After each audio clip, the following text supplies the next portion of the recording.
Семочка,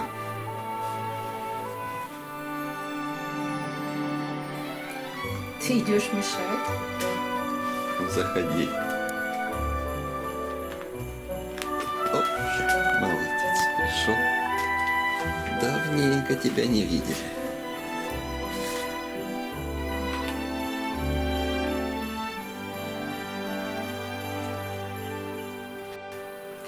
Добрый день, друзья! Сегодня поговорим об удобрениях. Я каждый год стараюсь в начале лета, но сейчас немножко позже, получился рассказ об удобрениях, рассказать вам, какими я пользуюсь удобрениями. С весны по осень и с осени до начала цветения наших орхидей. Наверное, ни для кого не секрет, что наша страна является одной из ведущих стран в мире по выпуску минеральных удобрений. И мы были недавно в Леруа Мерлен, снимали обзор орхидей, ссылку на это видео оставлю в правом верхнем углу экрана, и зашли в отдел с удобрениями, с разнообразными препаратами и сняли небольшое видео. Посмотрите, какое разнообразие удобрений, да и вообще всяких препаратов есть в нашем Леруа.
Кокосовый коврик.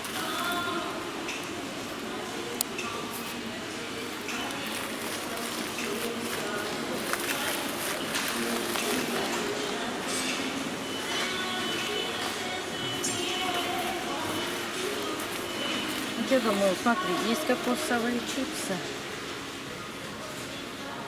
Чипсы прессованные. А вот этот сколько стоит.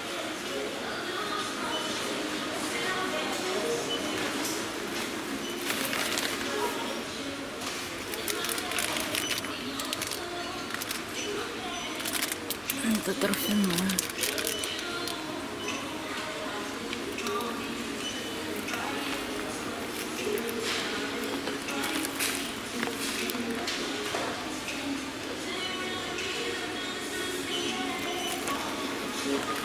Чем он отличается? Ничем.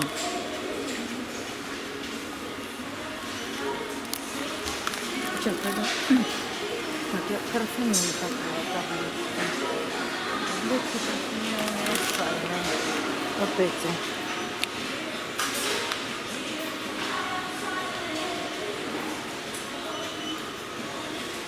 Так, этот стоит 111 рублей.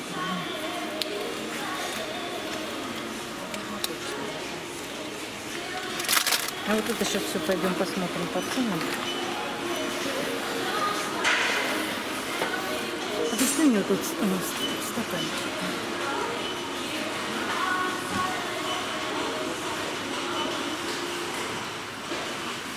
Смотрите, какие интересные стаканчики, но это для огурцов. Да. Можно их ли использовать для орхидей? Ну, наверное, вряд ли.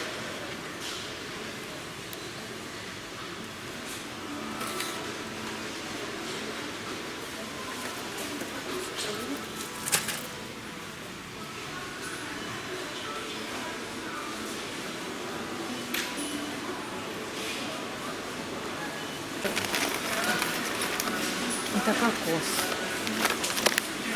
Это тоже кокосовое волокно. Ну да, его здесь меньше, а мне столько не нужно. Так, это кокосовое волокно точно оставляем.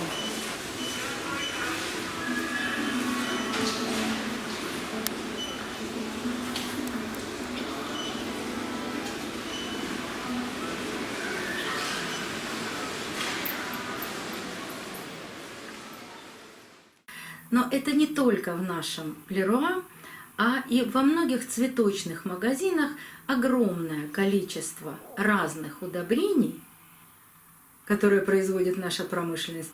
И вот как же разобраться в таком разнообразии? Конечно, есть удобрения для сада и огорода, есть удобрения для цветов, есть специализированные удобрения для орхидей.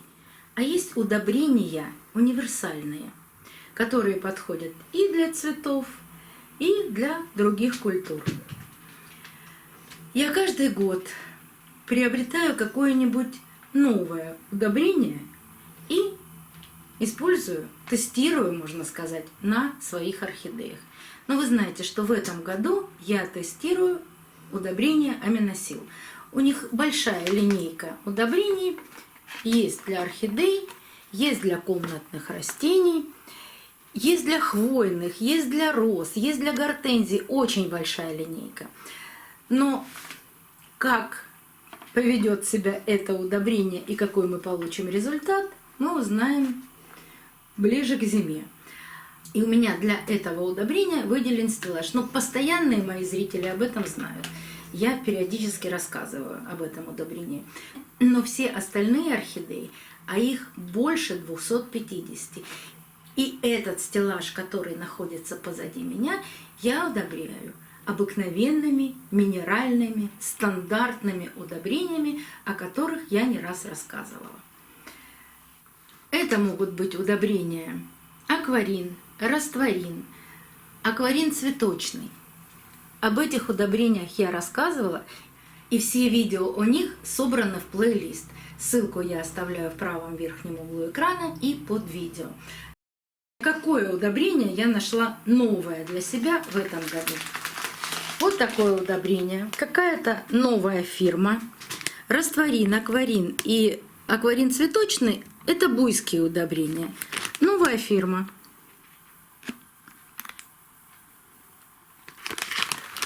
На упаковке написано азот, фосфор, калий 18%. Плюс микроэлементы. И даже микроэлементы указаны на упаковке. Вот этим удобрением я в этом году буду поливать все остальные цветы. Удобрения очень важны для жизни цветов, но нужно знать, какое удобрение и в какое время применять, и как выбрать удобрение, которое подходит нашим орхидеям. Вот поэтому я все время обращаю ваше внимание, что я люблю неорганические удобрения, чтобы азота, фосфора и калия было в равных количествах. Это не обязательно должно быть 18, бывает 17, 16, 15, но равноценно. Такие удобрения я использую для роста орхидей и начинаю ими удобрять, как только заканчивается зимнее цветение. И продолжаю это на протяжении всего лета, до конца августа. Но хочу вам сразу показать еще удобрения. Есть удобрение Ferticalux. Линейка всегда, почти всегда одинаковая. Цветочные, универсальные, для цветения. Разница в этих удобрениях, когда пишут универсальное или цветочное, это разница в вот этих 3 макроэлементов. Для цветения нужно больше калия. И если вы читаете на обороте пакета, вот здесь обязательно первый указан – это азот, второй – это фосфор, и третьим – калий. И вы здесь увидите, что калия в таком удобрении 27%. И это удобрение лучше всего использовать в конце лета. Это удобрение именно для цветения. Но не только такие удобрения есть для цветения. Есть еще более действенное, которое мне больше всего нравится, которое я начинаю применять в конце сентября. Это монокалий фосфат. Раньше выпускалось вот в таких маленьких пакетах, а сейчас я покупаю сразу полкилограмма, и мне хватает такого большого пакета до января, до цветения. А когда орхидеи зацветают, я не использую никаких удобрений, только после цветения. Есть удобрения других фирм. И они ничем не хуже буйских удобрений. У них тоже такой же процент. 18, 18, 18 макроэлементы плюс микроэлементы.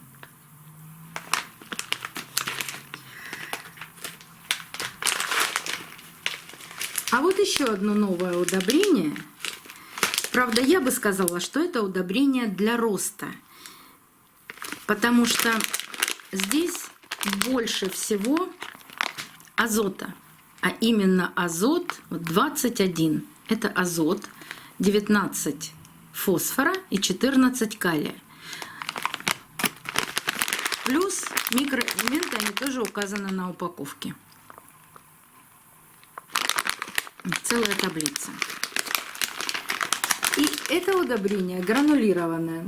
Но вы знаете, что было очень лет 5 назад, да и сейчас, модно удобрение осмокот. Так вот, это удобрение ничуть не хуже осмокота. Оно тоже гранулированное. И вот это удобрение можно добавлять в котлеи, в анцидиумы. Потому что это для меня лучше. Хотя сейчас я пользуюсь для своих котлей и бульбовых орхидей, псевдобульбовых орхидей, удобрением аминосил. Им это тоже очень нравится. Но после периода покоя можно добавить такое удобрение. Действует оно дольше, чем растворимое удобрение, потому что бульбовые орхидеи посажены и в кору. Там смешанный грунт, и оно не вымоется при первом поливе. Давайте я вам открою, сейчас покажу, что это за гранулы.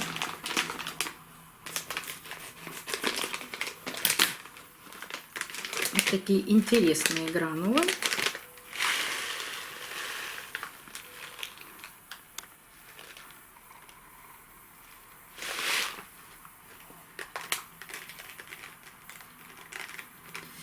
Буду пользоваться им в следующем году. Сейчас упакую его, чтобы не было доступа воздуха.